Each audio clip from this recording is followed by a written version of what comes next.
There are two very serious Senate races that are going to happen on January 5th. What's the strategy? Well, first, we have to celebrate what we accomplished in November, because that's one of the reasons we have a pathway in January.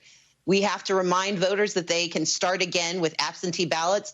We won absentee ballots in the November election. We can win it again in January. But we also have to remind voters what the Senate does and why it's so critical that Jon Ossoff and Raphael Warnock represent the state of Georgia and help determine the future of our country.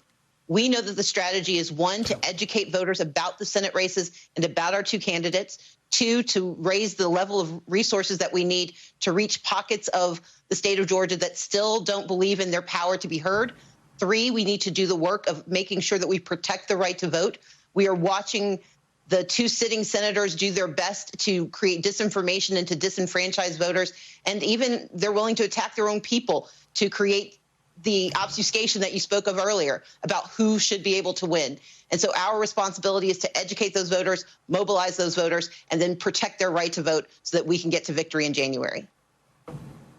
So your strategy couldn't be further away apart from what the Republicans have done in this election. Your organization registered as many as 800,000 voters in the past 2 years.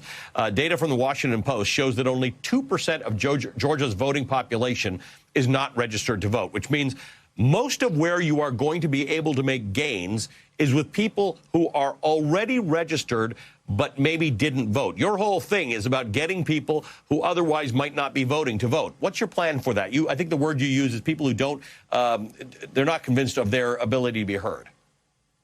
Well, let's be clear. The 800,000 number is a compilation of efforts across the state to make certain that voters who typically were not included in the franchise believe that they should be included and registered to do so. And we have to remember that this is work that not only happened over the last 2 years, but there's been a 10-year effort to register hundreds of thousands of people of color in the state of Georgia. But now that they are registered, we have to remember there are new people who are eligible to register, folks who are turning 18, and whoever is still in that 2% who needs to be talked to, we're going to do that work. But we're also going to do the work of reminding people about why the Senate matters. We spend billions of dollars as a nation explaining the importance of the presidency. We've got to do the deep work of explaining the utility and the effectiveness of a U.S. Senate. Not everyone knows that Mitch McConnell has been the reason they haven't received unemployment benefits, that he's the block against most of the resources and the support that we need to survive COVID. And so we've got to do that work, but we've also got to do the work of explaining that David Perdue and Kelly Loeffler have done nothing to serve the people of Georgia, have only worked to profit themselves, and that Jon Ossoff and Raphael Warnock are men of courage, men of character, and men who are ready to get to work on behalf of all Georgians.